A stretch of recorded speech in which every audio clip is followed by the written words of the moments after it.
Hello, everyone, and welcome to our webinar, the 3 million Young Europeans Network webinar on EU student rights. We are both on Zoom and on Facebook, so if you're on Zoom, very welcome to you. We already have quite a lot of attendees joining. If you haven't managed to register on Zoom, you can also comment on Facebook. So we have the live stream on the 3 Million's Facebook page and on the forum for EU citizens. So you can also add your comments, and I'll be able to see your comments there. So today we have a lot of discussion on EU students' rights. I will just have a short introduction from the 3 Million CEO, Nicholas Hatton, and then we'll kick off the debate with the panel discussion on EU students' rights, and then your questions and our answers, hopefully many answers to your many questions that you submitted in advance. So over to you, Nicholas, first, and then I'll speak a bit about the young Europeans, why we're here today, and then moderate this panel discussion. Thank you very much, Alexandra, and thank you for organizing this wonderful webinar. Thank you for the attendees.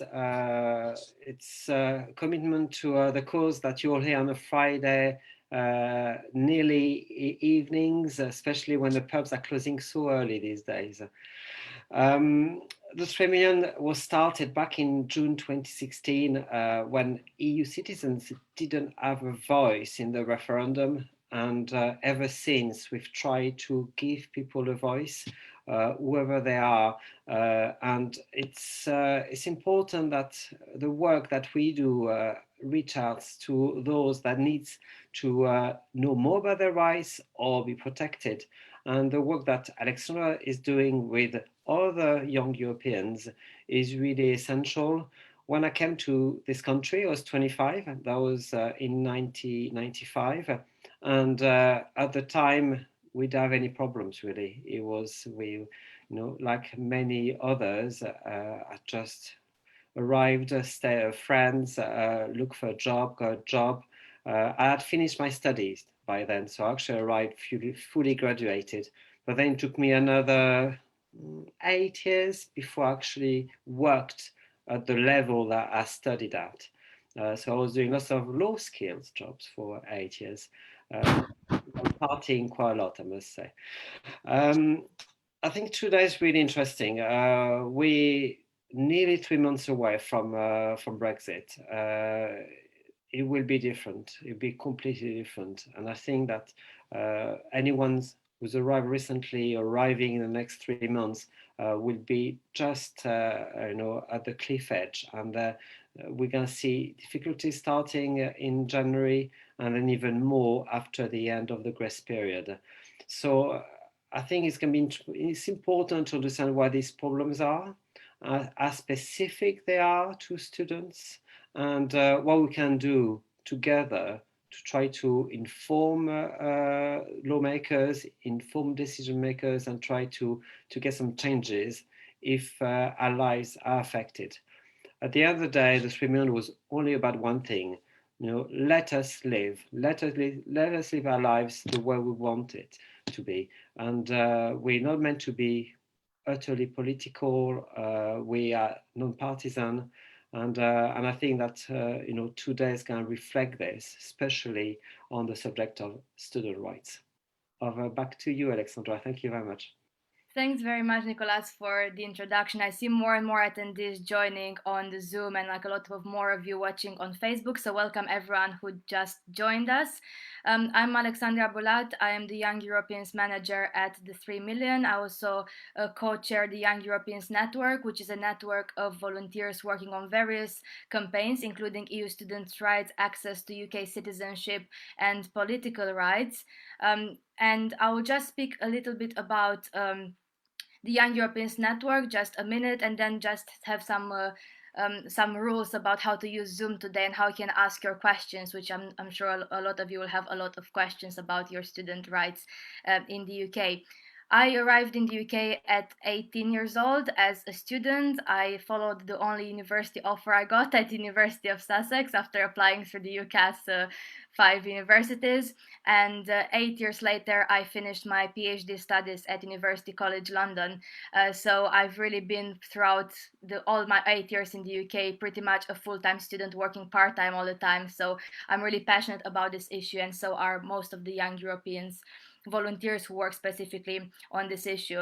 Before giving you a bit of detail about what the network is about and what we're doing, I just want to say thank you to a few colleagues, because usually you see just the person who is chairing or who is speaking on the panel, and you don't really see all the work that goes behind those webinars. So first of all, thank you to Lara, who's the co-chair of the Young Europeans Network, who put a lot of organizing work into this, spreading the news about the webinar on different platforms. Thank you to Antonia, one of our volunteers in the Young Europeans Network, who liaised with the speakers and did a lot of work on the webinar as well. Then to Molly and Sarah, who you can see on the panel, who will be speaking to you a bit later today about their student experiences. And we also have a few colleagues who are moderating the chat rooms today on Zoom, who are Jay, Veronica, and Pau, and also Antonia is moderating as well. And thanks in general to everyone in the Young Europeans Network who made this possible, and I know that you're very passionate about this issue.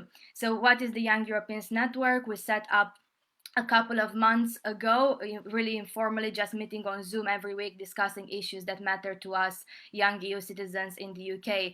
And actually, when we started, our ideas were mainly to campaign. I mean, my ideas were we kind of continue the campaigns of the 3 million on citizenship and political rights, but actually student rights is something that came up as a key concern in most of the conversations with young people we had, so we decided to pursue this campaign as well. And part of this actually organized outreach and informative events such as this one today. Some of the volunteers who are on posting messages on the chat will let you know more information about the Young Europeans. We have a web page now. We have a form that you could volunteer for the Young Europeans Network if you identify as young European and you want to campaign on student rights and migrant rights more generally. So I'll leave this to the team in the chat, so do look out for those links. Just a few things about housekeeping today and how to use Zoom, especially those of you who are not used to Zoom meetings and webinars every single day like I am. You can use the Q&A function at the bottom if you want to ask a question to the speakers. Now, we received a lot of questions already in advance through the registration form, and we have about 20 minutes or so for questions, so we probably won't have a time to answer every single question, but the volunteer team will be able to answer to some questions in the chat as well. So if you have a question, go to the Q&A and put your question there. You can also use the chat on the right if you have something that's not a specific question that you can put in the Q&A. If you want to share something or share your experience or speak to some of the volunteers or ask more about the Young Europeans Network, whatever you'd like, you can put in the chat on the right hand side of Zoom. And also those of you on Facebook, I can also see your comments, and I will try to get to some of those at least after the webinar, if not during. So yes, this is the housekeeping, how it will work. We'll have 5 minutes for each panelist. I will introduce each panelist one by one. They will give you a 5-minute overview of what's happening now, hopefully clarify some of your questions. Panelists have been seeing all your questions in advance that you put through the registration form, so we know what are your concerns. And after that, we will select some of the questions we received from the registration forms and ask the panel, and some of the live questions as well. If you use the Zoom Q&A, you can upvote questions as well, and you can comment on questions. So if you see a question and you think that's something similar, I also want to ask the same thing, you can just like it, so it will go up the list and we'll be able to pick it up as one of the most popular questions. So before kicking off with the panel and discussion, I will just do a very quick opinion poll that some of you who completed the registration also did, just to see what do you think about this topic, how would you assess the knowledge on this topic before and then after. Hopefully the speakers will answer to your questions. So I'll leave this here for a few minutes. Let's see, quite a lot of, we're responding very quickly to this. Okay, I'll leave it like 10 more seconds. Sorry for those guys on Facebook. You can't vote on the Facebook and probably you can't even see the poll. So that's the advantage of registering on Zoom for our next webinar. Okay, let's end. Okay, 3, 2, 1. Come on, vote very quickly. Okay, let's see now. So for those of you on Facebook who cannot see, so actually almost 50% of people here on Zoom say they know either nothing or a little about this topic, and very few say they know almost everything. And even myself, I don't know everything about this particular topic or almost everything. So I really hope this webinar will help clarify some of the questions and will test again the public opinion at the very end of the webinar.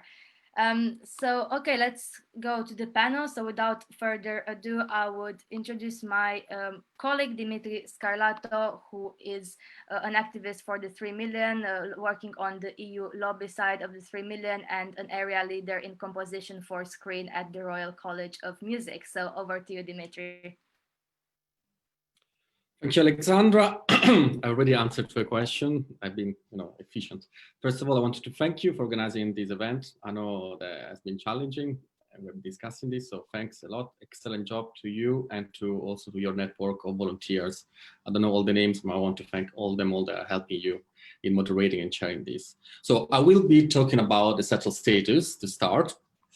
And I believe that most of you know that if you've been living here for at least 5 years, you would be entitled to apply for the settled status. But I assume that if you're students, perhaps most of you haven't been here for nearly 4 years.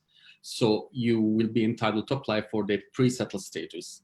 Now, there is a big difference between settled status and pre-settled status, because settled status is equivalent to indefinite leave to remain. And this is quite important for when you apply for university fees and for student loans. If you have pre-settled status, you have limited time to remain in the UK. What is important also is that once you have pre-settled status, and I'm sorry for repeating the obvious, might repeat it you want. If you have pre-settled status, you have been given a time limit. So once you have applied for pre-settled status and this has been granted to you, there is an date with 5 years, because the government gives you 5 years to this continuous 5 years of residence. What is very, very important, and this message is for the students, especially that perhaps they go abroad and they want to stay home during the holidays, is that you lose your pre-settled status if you are out of the country for a maximum of 2 continuous years. So if you are abroad for more than 2 years, you're not allowed to return and you lose your pre-settled status. If you're abroad for up to 2 years and you return even 1 day before the end of the 2 years, you can return. But what is most important is that you lose your continuity of residence. How do you lose your continuity of residence? You lose your continuity of residence if you are away from the UK for more than 6 months, 180 days. Now, these 180 days don't have to be continuous.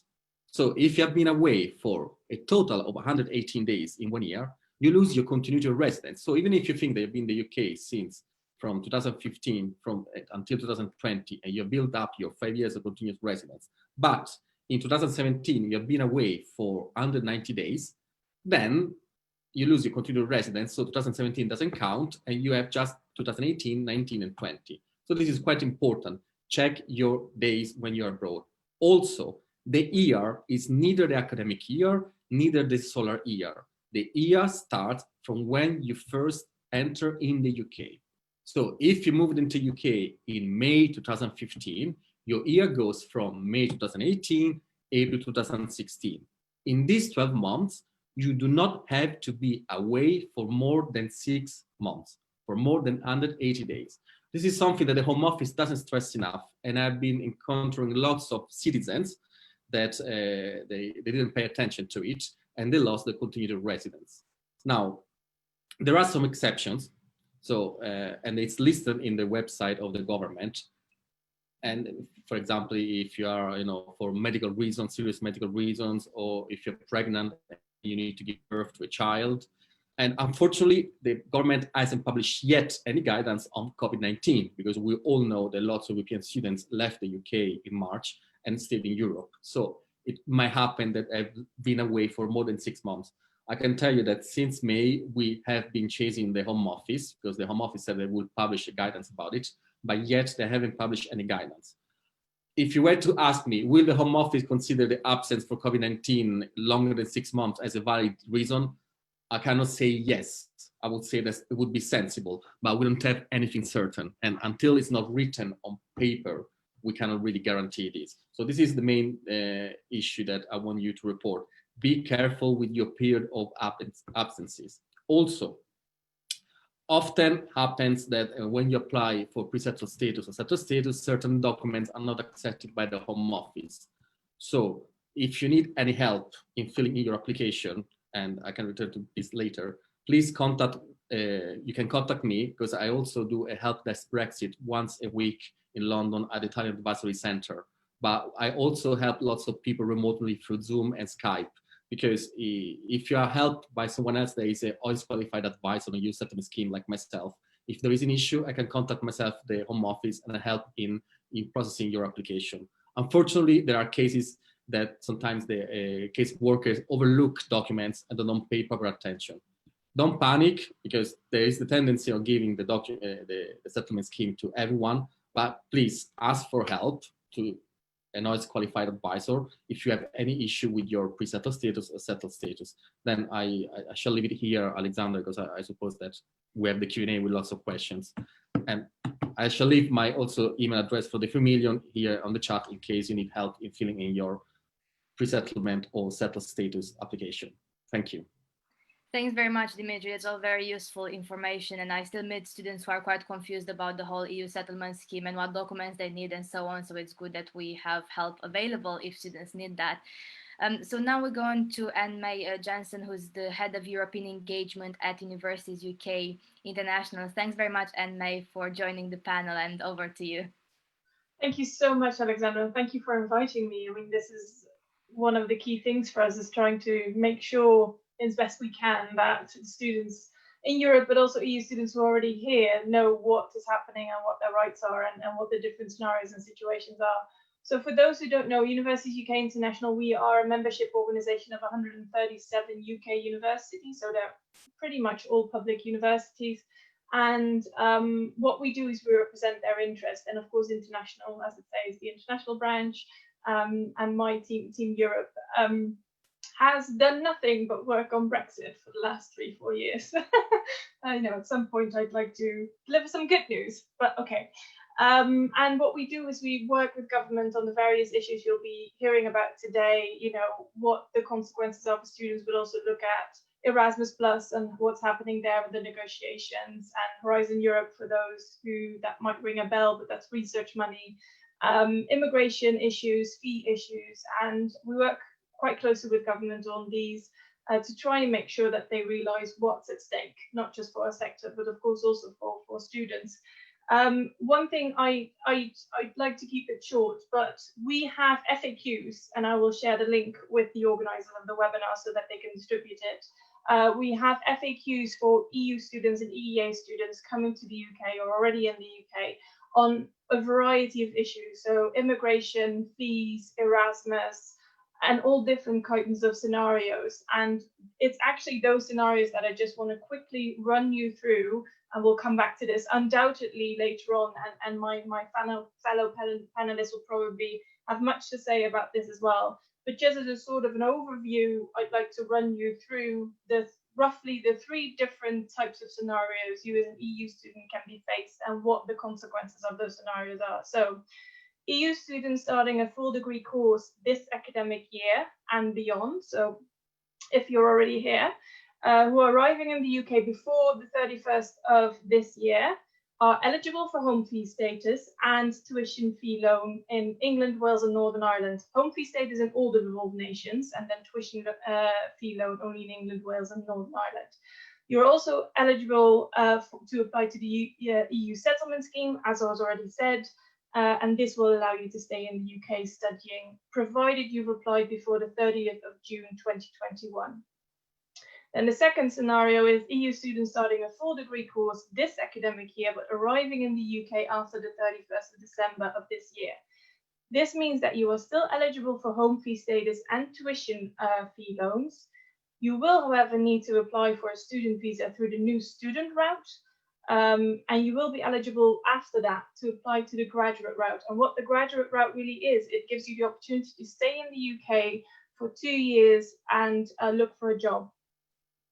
And then the third scenario you have is that EU students starting a full degree course next academic year and beyond, and arriving in the UK from the 1st of January next year onwards. That means you're not eligible for home fee status and tuition fee loans in England, Northern Ireland, Scotland, and Wales. You need to apply for a student visa route through the new through the new student route, and after that you'll be able to apply for the graduate route. So again, we'll probably come back to all the different bits and bobs of this with the other panelists and your questions, no doubt. I think one final kind of reassuring message, I hope, is that I've heard a lot of the times European students telling me that they're fearful that the international fee status means that they have to pay 20k a year. And this is not necessarily the case. Each university decides for each degree what their international fees are. This is not something that is determined by government. Universities can decide. And that means that international fees vary per university and per degree. So you can imagine that if you want to study a course which is very intensive in terms of infrastructure and at a very prestigious university, you're gonna pay, you know, a significant amount to study there. But if you're doing, I don't know, like I did, political science at a really good but not such a publicly well-known university, the fees will be a lot lower. So I would say, you know, we don't know what they'll be. This is for universities up to decide. If you know what kind of courses you're interested in, reach out to those universities, ask them, because that's the best way to get to know. And just to say, don't be afraid, not all courses, not all degrees will automatically mean a doubling or a tripling of your fees per year. And I think I'll leave it to that because my fellow panelists will have much more to say as well. Thank you so much, Alexandra. Thank you very much, Anne-May. It's very helpful to break it down in those different scenarios because it can get quite confusing, like not knowing like all the different dates that you have to be aware of. We're continuing the policy conversation now, I think, with Michael Natzler, who is a policy officer at the Higher Education Policy Institute. So over to you, Michael. Thank you, and that was brilliant. So informative. Anne-May coming before me, so hard to follow. But I'm gonna go through some similar points and maybe try and give you some insight into how your student experience might change as well. So to recap some of what Anne said is that you know, one of the main changes which will happen because of Brexit is that your fee status and the financial support will change. So if you're starting after if you're starting in 2021, 2022, then you won't be eligible for fee support, and that's going to have and that's the case across the UK, and it's going to have an impact on your student experience in a number of ways because of the rising fees. There will be a decline in EU student numbers. So we did some research into what the possible scenarios would mean for EU student numbers in the UK. And with the removal of the fee support, we found that there would be a drop from around 63,000, which there are now, 63,000, pardon me, new EU students to around 25,000. So one of the main effects you'll see when you join after 2021 is that there'll be fewer EU students in your cohort, and there will be because of the fee rise for lots of universities, but as Anne-May said, universities get to set the costs, so it's not going to be price hikes across the board. You will be able to find universities which you will be able to afford, and you just need to search, and universities will want you to come because you enrich their campus life and you enrich their experience, and you enrich other students' experiences. And another change will be that there will likely be fewer students from less affluent EU countries because of the fee hike. But again, this is mitigated by the fact that there will be different prices for different universities and different students, and universities will want you to come. I would just finally say that the conversation isn't over. The EU and Britain are still talking about what the future relationship is going to look like, and through platforms like the 3 million and NUS, where Rob will speak about later on, you'll be able to, to some extent, influence how you experience UK universities. Yeah, I hope you can. I hope you do come to the UK. Thanks very much, Michael. Like, that's exactly the positive message we need to hear more today. So we'll also end on a positive note, the webinar. But before that, let's hear from the other panelists as well. So next up is Rob Simkins, who's the former NUS Wales president and currently works in the higher education sector. So over to you, Rob. Thank you very much. So my name's Rob Simkins, and I was the NUS Wales president for a year in the last academic year. So I did a lot of work with colleagues in other nations of the UK and NUS, lobbying the Welsh government and the UK government on a lot of these different areas, and speaking to students and student unions about the things that they cared about sort of Brexit and things they wanted to keep, and that was important to them. And so in terms of how Brexit will impact EU students in the UK, we know that there will be a significant impact, but until a deal is or isn't signed, and even then, the deal might not cover the information that we really need. It's still unclear at this point.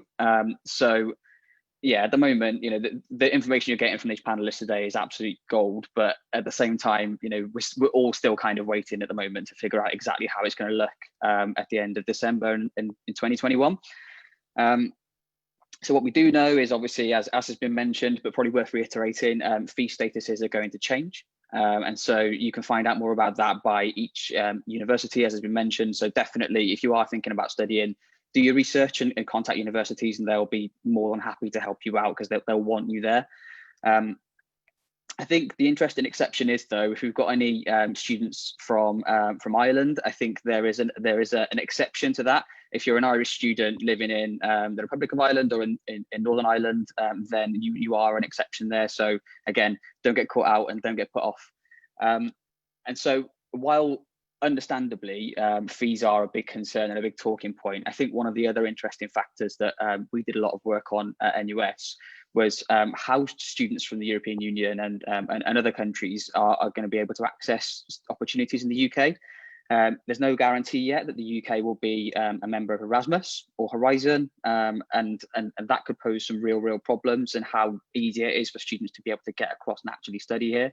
We could end up in a situation where the UK isn't part of Erasmus and isn't part of Horizon, and therefore we're relying on individual universities and colleges to be able to set up those links across the continent, and that could have some real issues in terms of fairness and equality. And I think what we'll see is smaller, less prestigious institutions like the ones that I went to will probably struggle and get a bit left behind. And I think it's important as well to note that education is devolved and is different throughout the UK. In England, Wales, Scotland, and Northern Ireland, the education systems at sort of post-16 level do look very different. There are a lot of similarities, but there are also some differences too. So what I would say is, where if you are looking to come and study in the UK, just keep an eye out and keep an open mind, because you might well find that in other parts of the UK you might find something that works slightly better for you than somewhere else as well. So do keep that in mind. And I think just to sort of signpost and flag is that, as well as asking your university's questions and the colleges and all the places you're interested to go and study, definitely get in touch with places like the National Union of Students. And if you've got concerns and if you've got questions, then NUS and the students' unions at each individual university or college can definitely reach out and help you too. So don't be afraid to pick up a phone or send someone an email, or sort of get in touch via social media, because genuinely the education system in the UK, we want you here. You are welcome, you are wanted, and there are hundreds and hundreds of people on the end of a phone or an email who are there ready to help you out. So yeah, I think I will finish up there, if that's okay. Thank you very much. Thanks very much, Rob. It's a very important message there to look like broader at different degrees and different universities. When I was, back in Romania, like I thought like Cambridge and Oxford are the only towns that exist in the UK. Like that's kind of the message that we got in some of the schools there. So it's good to have an open mind, as you say. So thanks for that intervention. Our final speaker on this panel, and we move on to the student experiences, is Rosie McKenna, and she worked for Our Future's Sake, which was one of the student and youth movements campaigning on a variety of different student issues, and she's currently a postgraduate student as well. So over to you, Rosie. Hello, and thank you so much for inviting me to speak. As has just been said, my name is Rosie, and I formerly was the mobilisation officer for Our Future's Sake, which was the youth wing of the People's Vote campaign. My job there was to work with youth and student groups across the UK to inform them about Brexit and its impacts and support them in taking action, both locally in their communities and nationally. Through that work, I got to meet so many young people from a lot of different walks of life, and yet a lot of their concerns about leaving the EU were the same. How will this impact my job prospects? How will this impact my education, my costs and my fees? And what kind of country will we be living in after Brexit? Like, what's the reality? And I wished then, as I do now, that we had some more solid answers to those questions. We have now left the EU. The implementation period ends in the new year, and we still aren't 100% sure what this looks like. The current government is putting the deal that they ran their general election campaign on in jeopardy by attempting to break international law through something called the Internal Markets Bill.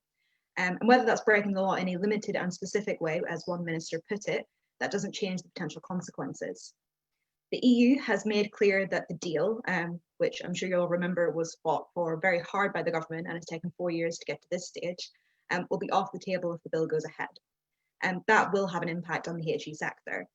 The United States of America, both the current administration and the Democratic Party, has made clear that they will not sign a trade deal with the UK if peace in Northern Ireland is in any way threatened, and that will have consequences for the economy in general and therefore impact job prospects. I'm just going to take a quick moment to mention Northern Ireland. That issue is very, very important to me, as I'm from Northern Ireland. There's no way we can justify putting that situation at risk. It also puts cross-community education in Northern Ireland at risk. Because funding currently comes from the EU. I want my niece and my nephews to grow up in a country where they are safe, where they aren't judged for their religious beliefs, and they have every opportunity to succeed. And I'm afraid that the consequences of a no-deal Brexit very could well rob them of their futures. Not just because of the situation in Northern Ireland, but because of how Brexit will impact education, which is of course what we're here to talk about. I know many of the people tuning into this panel today will value diversity in education, either because they themselves have chosen to study abroad or it's something that you're considering. In that regard, I'm sure we can all recognise the risks of education being insular rather than outward looking. Without a deal, the future of schemes like Erasmus Plus is very much uncertain, as Rob's just mentioned. So much research funding in higher education comes from the EU, and at least some of that will stop whether we have a deal or not.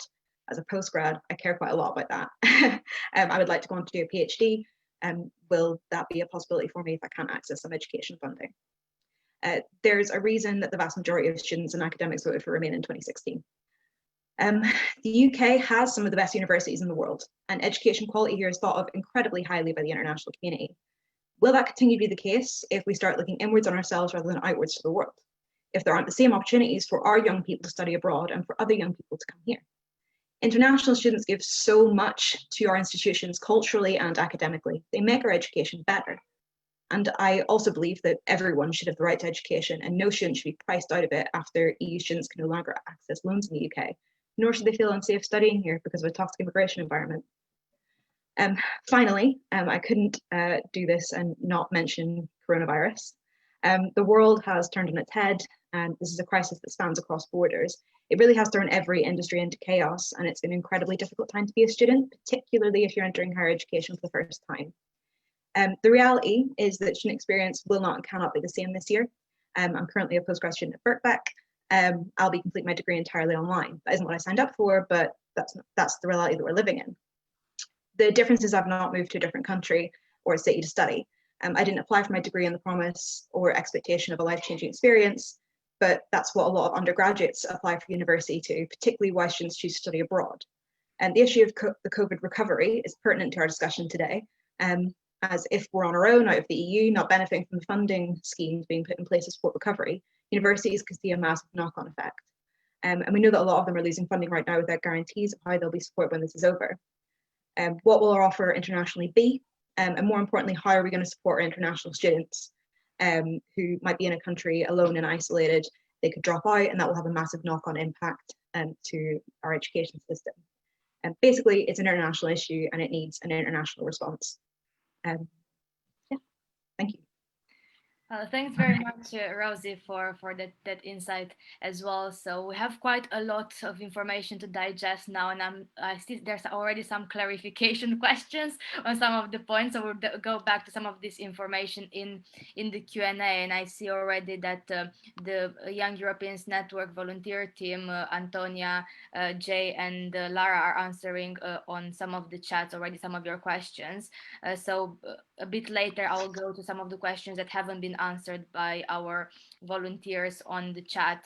But first of all, I would like to hear some student perspectives on this whole confusing situation for many. So we invited today as well with us a UK student in the EU and an EU student in the UK to see kind of both sides of the coin in this debate on student rights in the Brexit context.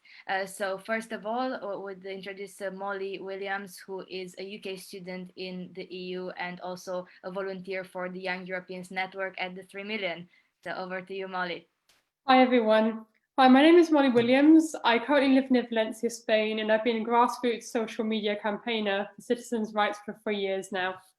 I'm currently studying my second degree, which is International and European Law at Maastricht University. My first was in Switzerland in hospitality management. Brexit influenced my decision to study law in the Netherlands this year.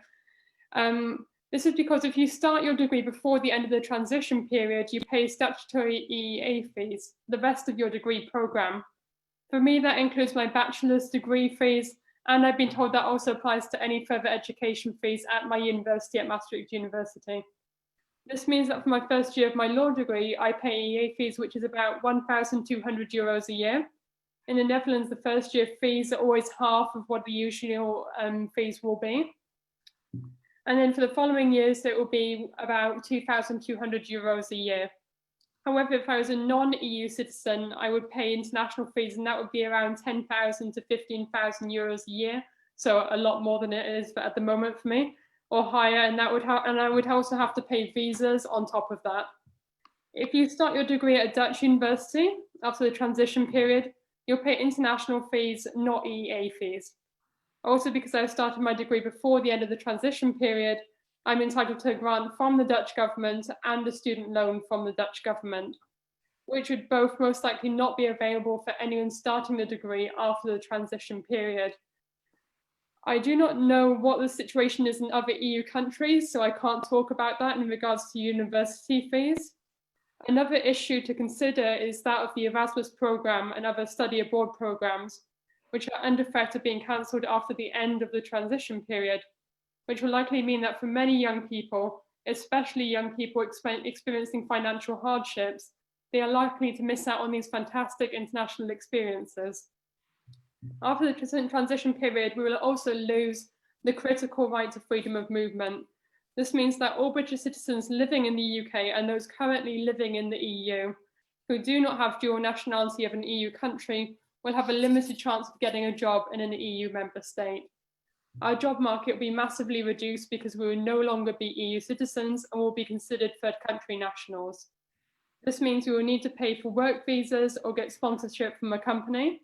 When I've had interviews for positions throughout the EU in the past, one of the first questions that they ask me is whether you are an EU citizen or not.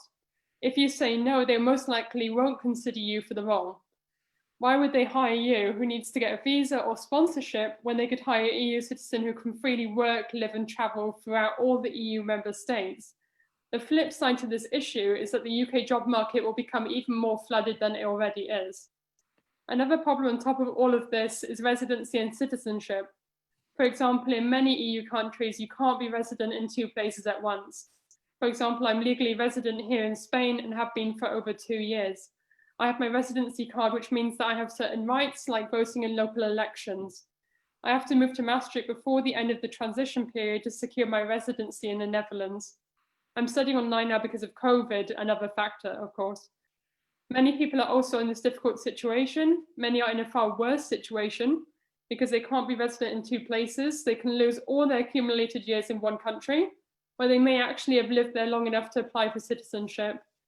Also, many people are in a position where they have to go for dual nationality to protect their rights, which some people may not want to do, and which is a costly and long process, which not everyone can afford and not everybody is eligible for. And in some countries, they may be required to give up their British nationality for another EU nationality if that is the law of a country. And finally, I'm nearly done. I would just like to bring up two really important points. One is that new UK and EU students who would have the right to vote in the UK, for example, in local elections, can't register to vote because they need a national insurance number. The problem is that at the moment, the Department for Works and Pensions is not accepting any applications for national insurance numbers. So my question is, why not? The other point that I want to bring up that's really important to note is that UK children born in the EU wanting to study in the UK will only have EEA fees for 7 years. That's thanks to the amazing British and Europe campaigning group who's worked very hard for this right. So thank you everyone for listening. I knew it was a bit long, but there was a lot of points that I wanted to bring up. Thank you. Thanks very much, Molly. Yeah, the situation seems very complicated. I think like we often forget like the other side of, the challenge that there are British students studying in other EU countries. So, what happens to their rights there in those countries and rights to residency, citizenship, and many other aspects. So it's always good to have this conversation both about British people in the EU and EU citizens in the UK in this context. Finally, we'll hear from Sarah Borasio, who is an EU student in the UK and also one of the volunteers for the 3 Million Young Europeans Network. So over to you, Sarah. Hey everyone, so as Alexandra said, I'm Sarah and I'm an EU student. I have German and Italian citizenship. And like Molly, I also just started my second degree studying law at Queen Mary University of London. Though like I think a number of those who are watching, I'm actually doing so online from back in Munich thanks to COVID. I'm also a member of the 3 Million Young Europeans Network. And I think I'll start by saying that Brexit has pretty much overshadowed my student experience. I applied for my first degree back in 2015, so before the referendum, but I already knew Brexit was going to happen going into it. And that definitely came with a lot of uncertainty, especially as things sort of kept being delayed and no deals seemed to constantly be on the table. And those uncertainties haven't ended now. So I know I have a number of concerns, and having talked to friends, those concerns are quite widely shared. So I just briefly wanted to bring up some of the main topics that sort of kept cropping up in conversation. And many of these were already touched on a bit by other panelists, but I think it's worth just briefly reiterating. So the first point I wanted to address is what Brexit means for the fees of EU students. So as other panelists have mentioned, basically if you start your course before July of 2021, you'll still be eligible for home fee status and student loans. But if you start after August of 2021, you will not be. And that leaves open the question of whether there will be other sources of financial support, which will likely vary from country to country. For instance, I'm in Germany where there are a few scholarships available, and I have a scholarship myself that's covering my fees. But it will likely be difficult to find ways to cover what will quite possibly be far higher fees, at least for some universities. My scholarship pays up to 10,000 euros a year, which covers most of the current home fees, but depending on what universities decide, that will be quite difficult. And the second topic that crops up a lot are questions around immigration. So there are some points we do have some clarity on, as was already mentioned. If you arrive in the UK before the 1st of January of 2021, you will not need a visa. And if you stay longer, then you need to apply for the settlement scheme. And if you plan to arrive in the UK after the 1st of January, you'll need to apply for a student visa, and that involves paying an application fee and also paying an immigration help surcharge to be able to access the NHS. There's a number of issues around immigration that I think are worth mentioning. For one, as the 3 Million Denied My Backup campaign raised, EU citizens do not get any physical proof of status. And for a few people, their online record actually seems to have gotten lost. So that's quite concerning, especially since that's also something that's needed for things like applying for accommodation. Right now, there's also a lot of uncertainty with COVID, especially for EU students who have started their degree but won't be arriving in the UK until later. And that can be due to travel restrictions or things like caring obligations. For me personally, I'm in Germany right now, not because I can't technically travel, but because I'm trying to take care of my grandparents. So if you're starting your course remotely and don't arrive until next year, that seems to mean you will actually just need to apply for a visa, which is a very difficult situation to be in. It's also not really clear at the present time how excess absences due to the coronavirus situation will be treated by the Home Office. A long absence of over 2 years could lead you to lose your pre-settled status, which back when I applied for pre-settled status, I did not think would be an issue, but at this point, I've already been outside of the UK for over 6 months and I have no idea when I'm returning. And as Dimitri mentioned, an absence of over 6 months within a 12-month period can make it hard to apply for settled status or for citizenship. If I personally want to apply for settled status, I have likely already lost continuity of residence. And honestly, for me, this uncertainty kind of means I'm less inclined to imagine myself living and working in the UK in future, depending on how things go. So these are just some of the most common issues that have cropped up in conversation with other EU students, and I look forward to the discussion, which I'm sure will cover much more information. Thanks very much, Sarah. It's always good to hear student perspectives, because we often speak about, especially when we speak about migrant rights without actually involving migrants in the conversation, or speak about students without actually involving students. So it's always good to hear those more personal stories and all the different issues that you're thinking about, and the very complicated situation for British people in Europe as well that Molly did raise. So we'll go on to the Q&A now. So Dimitri, you have your hand up. Do you want to say something now urgently? Yeah, because I come across through the questions, and also Sarah mentioned again. There was a question that, is it better to get pre-settled status now or to get the visa later? Absolutely not. It's better to get the pre-settled status, because if you come after and you need to apply as an international student, it was going to be a pain to get a visa. If you are a student with visa tier 4, you're not allowed to work. And also, if you get pre-settled status, you are covered by the withdrawal agreement. And we, as the 3million, we spent 3 years battling and lobbying at Brussels to get lots of rights for the European citizens. So don't even think to apply as an international student to get a visa. Come here before the 31st of December and apply for pre-settled status. Everyone is doing online delivery. So even if your university didn't mention this, do come here before. Even if you come for 1 day, 2 days, get a proof of residence and apply for pre-settled status. Then you can come back to your country and do your online delivery. But come here before and get pre-settled status. Do not miss this opportunity. Thank you, Dimitri. Yes, it's important to underline. Like, I also came across some students who are so like, maybe I don't have to apply because I'm a student. No, you must apply. It's something that you have to, like, you need to have an immigration status in UK law to be able to lawfully access your rights after the deadline of the settlement scheme, which is 30th of June 2021. But yes, you need to prove that you've been in the UK before 31st of December 2020, which is the end of the transition period. So we have about 15 minutes or so left, and a lot of questions. Some of them were answered by our lovely volunteers from the Young Europeans Network. And some questions on Facebook as well. Come to Scotland, maybe, like I've been considering Glasgow, maybe, or I don't know, like maybe I'll consider that. So I have a couple of questions. So just come to Scotland. So thanks for all those commenting on Facebook as well. I see a lot of questions. I'll rather group them in themes, because there are a lot of questions, including the ones we got through the registration and also the ones live on Facebook and on Zoom now, which all converge under this theme of healthcare rights. So we have questions: do I need comprehensive sickness insurance?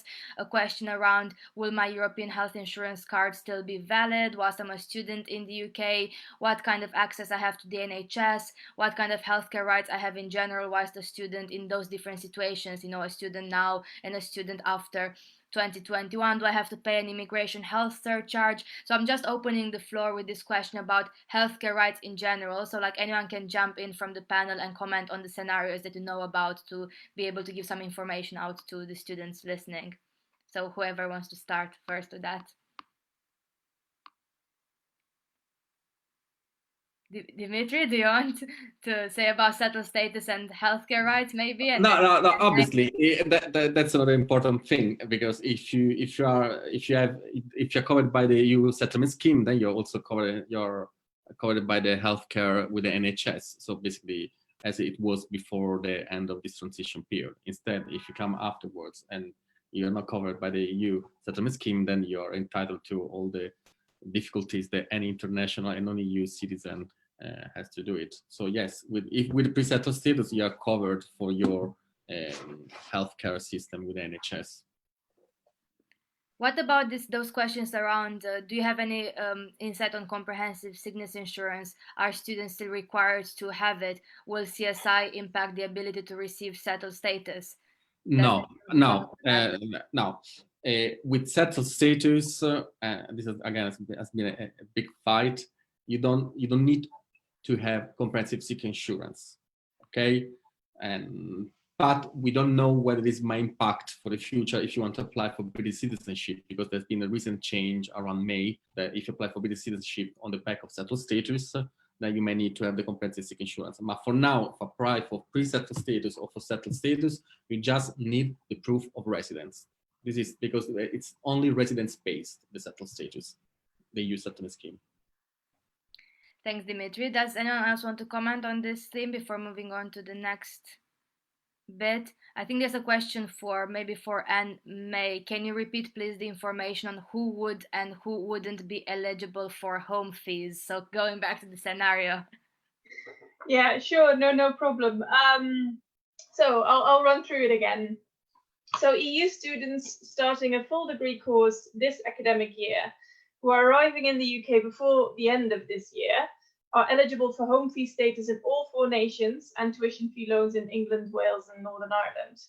Then EU students starting a full degree course this academic year arriving after the 31st of December of this year are also eligible for home fee status and tuition fee loans. So just basically see this as anyone, EU students coming here this academic year, you're eligible for home fee status and tuition fee loans. However, if you start the full degree course next year and you've arrived after the 31st of December, then you're not eligible for home fee status and tuition fee loans in England, Northern Ireland, Scotland, and Wales. So it's a bit of it's confusing because it's a mix of immigration when you're here and the decision for fee status for this academic year and after this academic year. But that's pretty much the division. One thing additionally, if I can, I saw a question in the chat or in the Q&A on whether or not eligibility for home fee status depends on the current negotiation. So the question is if a comprehensive deal is reached, assuming of course EU students should still fall under home fee status. Fortunately not. Home fee status, tuition fees are not part of the negotiations. So what's happening now is going to happen regardless of what kind of deal we have. So yeah, it doesn't matter. The next academic year onwards, if you're not here by the 31st of December 2021, you will be paying international fees. Thanks, Anne-May, for clarifying those scenarios. And I'll also share with everyone who registered, even those who are not attending on Zoom, everyone who registered on the webinar will receive a follow-up email early next week with all the different resources and links, including the Q&A from Universities UK and other resources you could consult on all those different scenarios and depending on when you come to the UK and your status. We received quite a lot of questions as well from students who are already in the UK or EU citizens who already completed a degree in the UK. They've done their undergraduate degree, for example. They now have been working for a couple of years and they're thinking of applying for a postgraduate degree, either a master's or a PhD or a research program. And they're wondering what the situation would be for people who are already here, who have some of them pre-settled, some of them settled status, what will happen if they want to pursue postgraduate education, and whether they will still be eligible for some of the scholarships, or some questions are around, again, fees, and some are around student loans, maintenance, the loan for master's fees as well. So who would like to touch on that about postgraduate students more specifically? I can say some stuff, although I imagine Anne-May and Michael might have more things to add. So with the postgraduate loans from the government, I would imagine that you would need to have already applied or be studying before the 31st of December in order to qualify for those. However, there are other options, especially if you're looking at further study like PhDs, like you can apply for different funding bodies, and that doesn't depend on your immigration status. So there will be options for funding in those things. Also, if you are a current undergraduate student and there's an option to take an integrated master's, you might also then be able to take that as government funding. But if you're not looking at doing an integrated master's, then the fees wouldn't carry over, so you would then have to pay international fees. But as has been mentioned, that there's no guarantee that that's going to go to the same level as non-EU international students currently are looking at. So definitely keep your eyes out of what different institutions are offering. But if you're looking at further study, there are several funding bodies that will look at funding you for a postgraduate degree. Thanks very much, Rosie. And May, you want to add something? Yeah, as far as, so we've been in touch with DFE, the Department for Education. Sorry, I should not jump into acronyms, it's not helpful. We've been in touch with the Department for Education here in the UK to get this in writing, but so far all the people we've talked to, also UKISA, for those who know what that acronym stands for, sorry if you don't, have been saying that, again, it comes down to pre-settled and settled status. If you're here before the 31st of December 2020, if you've got pre-settled status or settled status, if you're a student doing an undergraduate, you can do a postgraduate for staying home fee loans and home fee status and eligibility for loans. It really comes down to that. We are hoping to get it on a website in writing so that we can share it with everyone. But this is what we've been told up until now. So as long as you're already here, you've got pre-settled status and settled status, that will continue. So you should just look at it in terms of, if you've got pre-settled status or settled status, all the rights you have as an EU citizen you would normally have in other countries, EU countries, will remain the same. So that way you could kind of extrapolate it to fee status for any further degrees and courses you might want to do. Thanks very much for that further information, and May. We're about 5 minutes left till the end. There are a lot more questions, so if the volunteers haven't answered your questions, and I know the ones on the EU settlement scheme specifically have been answered either by Veronica or Dimitri, who are both EU settlement scheme advisors, on the chat.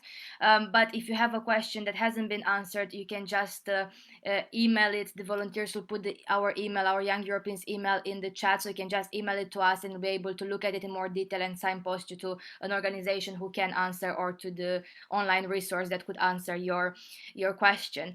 So I'd like to end this panel discussion just by inviting everyone who spoke today to just say in 20-30 seconds, very briefly, on a positive note, what would be your advice to an EU citizen who is planning or thinking about planning, like I was when I was 18 years old, 17 in school, thinking of applying to universities in the UK, and I'm thinking like, well, I'm not sure, what should I do? What would you advise EU students who plan to come to the UK, especially after 2021? So if you have any advice or words of encouragement for them. So maybe we'll start with the order that we spoke in the panel. So Dimitri. Always the first. Well, for example, in my case, London, it's a very vibrant place for learning music in such an environment. So although it might be different for EU citizens, I would still recommend to come here because you have so many opportunities also. It's not just in the university, but also what the city can offer to you.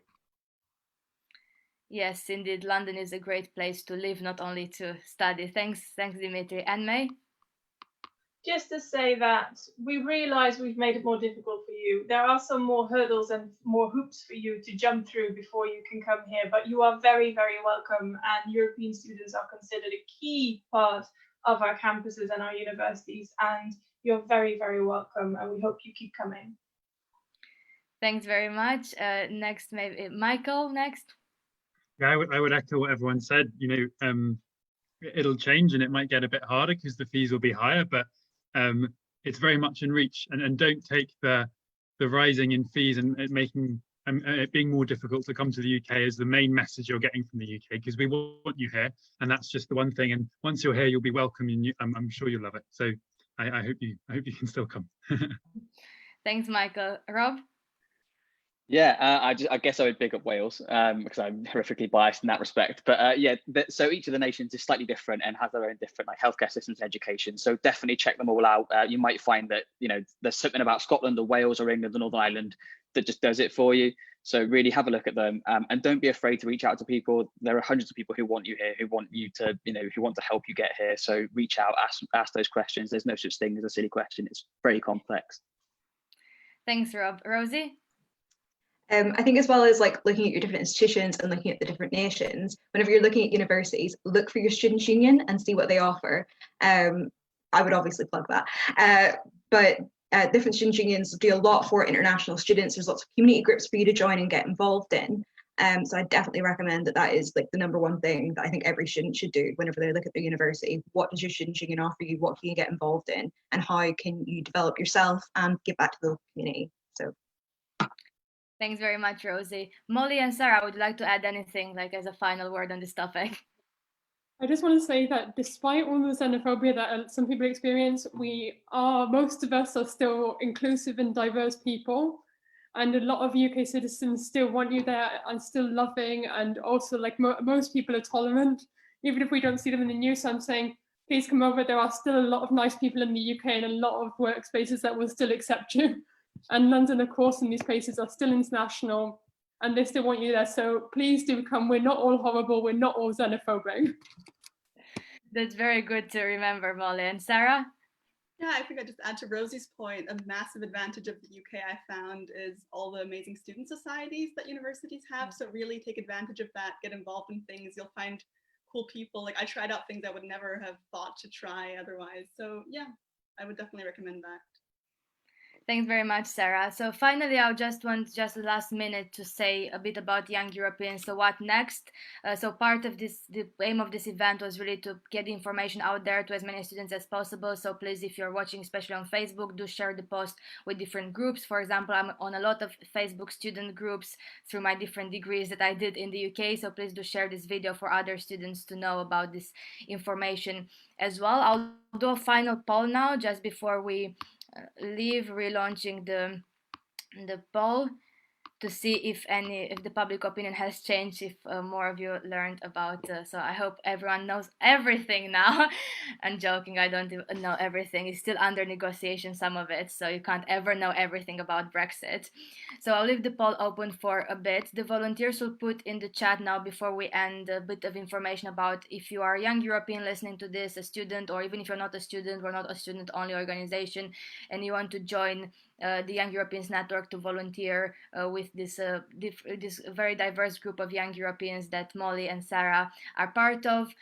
You can fill in the volunteer application form and then someone will be in touch, either me or the co-chair Lara, to welcome you to our Young Europeans community. It's a volunteer network that you can be involved as little or as much as you want. So some people are running their own mini projects, some people just follow the conversations, follow the updates.